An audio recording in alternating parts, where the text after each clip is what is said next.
సదాశివసమారంభాం శంకరాచార్యమధ్యమాం అస్మదాచార్యపర్యంతం వందే గురుపరంపరాం. శ్రీ గురుభ్యో నమః. VNR creations చూస్తున్న ప్రేక్షకులందరికీ కూడా 2024 సంవత్సర ఫలితాలకు స్వాగతం. కొత్తగా ఛానల్ చూస్తున్న వాళ్ళు మన విఎన్ఆర్ క్రియేషన్స్ని సబ్స్క్రైబ్ చేసుకోండి. ఈ వీడియోను లైక్ చేయండి, షేర్ చేయండి, కామెంట్ చేయండి. మీ అమూల్యమైన సలహాలు సందేహాలు ఏమైనా ఉంటే కామెంట్స్ రూపంలో తెలియజేయండి. మరి ఈ 2024 ఆంగ్లమానమైనప్పటికీ కూడా మనం మా సంవత్సర ఫలితాలు చెప్పడం జరుగుతుంది. మరి ఏదైనా కూడా గ్రహ మార్పు అయితే ప్రతిరోజు జరుగుతుంటుంది కాబట్టి ప్రధానంగా ఈ సంవత్సరంలో 4 ప్రధాన గ్రహాల యొక్క మార్పును తీసుకొని మనం చెప్పడం జరుగుతుంది. అయితే ఈ సంవత్సరంలో మేషరాశిలో బృహస్పతి వృషభంలోకి వెళ్తున్నాడు మే 1 రోజు. మరి అందరికీ తెలుసు కదా, ఆ రోజైతే పుష్కర ప్రారంభం ఉంటుంది. ఇక రాహుకేతువులు అయితే మారట్లేదు. రాహు మీనంలో, కేతు వచ్చేసి కన్యలో ఉన్నాడు, శని మాత్రం కుంభంలో ఉన్నాడు. మరి ఈ గ్రహస్థితి ఆధారంగా మేషాది ద్వాదశ రాశుల ఫలితాలు చెప్తాం. మరి ఈ వీడియోను లైక్ చేసి షేర్ చేసి కామెంట్ చేయండి. మేషరాశి. మరి ఈ మేషరాశి వారికి ముఖ్యమైనటువంటి గ్రహస్థితి మేషరాశి. మేషంలో బృహస్పతి ఉన్నాడు, వృషభంలోకి మేలో వెళ్తున్నాడు, అది ద్వితీయంలోకి. అలాగే రాహుకేతువులు అయితే ద్వాదశ 6వ స్థానాల్లో, 6వ స్థానాల్లో ఉన్నారు. శని ఏకాదశంలో ఉన్నాడు. ఈ మేషరాశి వారికి 2 గ్రహాలు అనుకూలంగా ఉన్నాయి, 2 గ్రహాలు మిశ్రమంగా ఉన్నాయి. ఎందుకంటే రాహు ద్వాదశంలో కొంత వ్యతిరేకం, కొంత మిశ్రమ ఫలితాలు ఇస్తాడు. కేతు 6వ స్థానంలో సామాన్య ఫలితాలు ఇస్తాడు. ఇక్కడ చూసుకుంటే బృహస్పతి జన్మంలో మే వరకు కూడా ప్రతి విషయంలో కూడా అనుకూలత సూచిస్తాడు. ముఖ్యంగా ఏ పని చేయాలనుకున్నా కూడా ఆటంకాలు ఎక్కువగా ఉన్నా వాటిని అధిగమించి ముందుకు వెళ్ళడానికి ఈ యొక్క బృహస్పతి అనుకూలం అనేది చాలా ముఖ్యమైనటువంటి భూమిక పోషిస్తుంది. కాబట్టి మీ పనులు ముందుకు తీసుకెళ్లేది బృహస్పతి. అలాగే మే తర్వాత ద్వితీయ స్థానం శత్రుక్షేత్రమైనప్పటికీ కూడా ద్వితీయం కూడా చాలా అద్భుతమైనటువంటి స్థానం. కాబట్టి బృహస్పతి వల్ల ఆర్థికాభివృద్ధి బాగుంటుంది. మే తర్వాత ఫైనాన్షియల్గా డెవలప్మెంట్ చాలా బాగుంటుంది. ఆకస్మికంగా కొంత ధనలాభాలు కలగడం కానీ, సమస్యలు ఏమన్నా, ఆర్థిక సమస్యలు, రుణాలు ఏమన్నా ఉన్నా కూడా అవి తొలగిపోవడం కానీ జరుగుతాయి.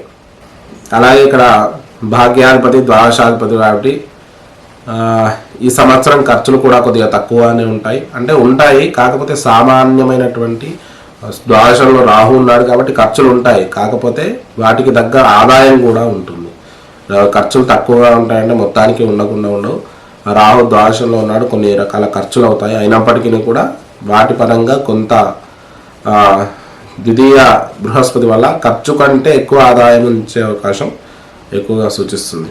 ఇక్కడ లాభాధిపతి స్వక్షేత్రంలో ఉన్నాడు. మొత్తానికి మేషరాశి వారికి ఫైనాన్షియల్ డెవలప్మెంట్ అనేది చాలా అద్భుతంగా ఉంటుంది. సమస్యలు ఏమన్నా కూడా వాటిని అధిగమించి ఫైనాన్షియల్గా స్థిరపడడం, సమస్యల నుంచి ముందుకు వెళ్ళడం, సమస్యలను దాటుకొని అయితే ఉంటుంది.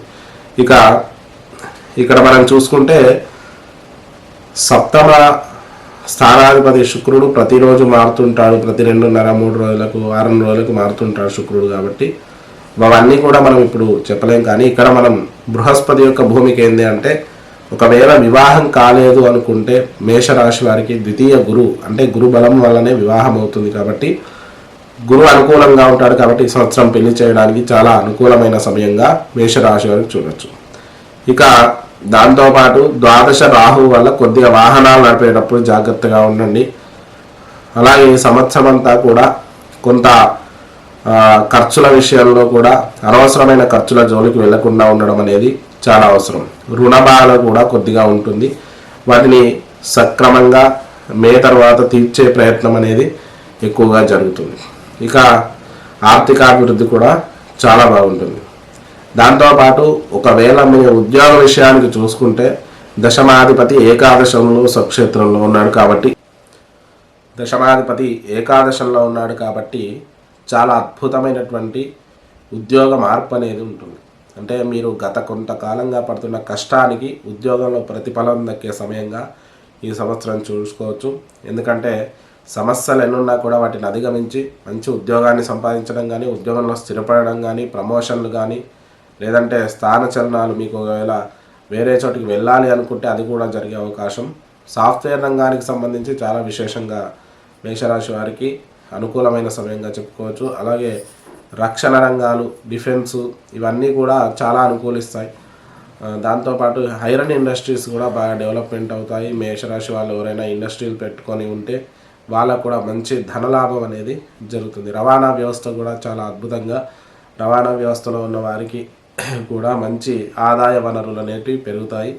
ఇవన్నీ కూడా ఈ డిపార్ట్మెంట్లన్నీ కూడా చాలా అనుకూలంగా ఉంటాయి. ఇక దాంతోపాటు రాజకీయ నాయకులకు మంచి అద్భుతమైన సమయంగా చెప్పుకోవచ్చు. గొప్ప గొప్ప విజయాలు అయితే దక్కుతాయి. అలాగే దాంతోపాటు పేరు ప్రతిష్టలు సంఘంలో పెరిగే అవకాశం ఈ మేషరాశి వారికి ఎక్కువగా సూచిస్తుంది. అలాగే సినీ రంగాల వారికి కూడా అద్భుతమైనటువంటి విజయాలు దక్కే అవకాశం మనకి ఈ సంవత్సరం సూచిస్తుంది. మరి వ్యాపార రంగాలకు, ఐరన్కు సంబంధించిన వ్యాపారాలు చేసేవాళ్ళు వీళ్ళందరికీ కూడా అద్భుతమైనటువంటి విజయాలు దక్కే అవకాశం మనకు సూచిస్తుంది. మరి ఒకవేళ ఈ మేషరాశి వారికి బాగా సమస్యలు ఎక్కువగా ఉన్నాయి అంటే ముఖ్యంగా చేసుకోవాల్సింది మంగళవారం రోజు సుబ్రహ్మణ్యేశ్వర స్వామి ఆరాధన చేసుకోండి. సుబ్రహ్మణ్య స్వామికి అభిషేకం చేయించడం, లేదంటే పుట్ట, నాగేంద్రుడి పుట్ట ఉంటే పాలు 9 ప్రదక్షిణాలు చేసి పాలు పోయడం మంగళవారం రోజు. అలాగే మినుములు, ఉలువలు దానం ఇవ్వడం, ఇవి చేసుకోండి. అలాగే సుబ్రహ్మణ్య ఆరాధన, దుర్గాదేవి ఆరాధన ఎక్కువగా చేసుకుంటూ ఉండండి. దగ్గరలో ఏదైనా క్షేత్రాలు ఉంటే ఆ క్షేత్రాలకు కూడా దర్శనం చేసుకోవడం అనేది చాలా విశేషం. మరి ఈ సంవత్సరం అంతా ఈ ఎన్ని రంగాల వారికి కూడా మేషరాశి వారికి చాలా అద్భుతంగా ఉంటుంది. సమస్యలనున్నా కూడా వాటి నుంచి బయటపడడం అనేది జరుగుతుంది. ఇది మనకు మేషరాశి యొక్క ఫలితాలు.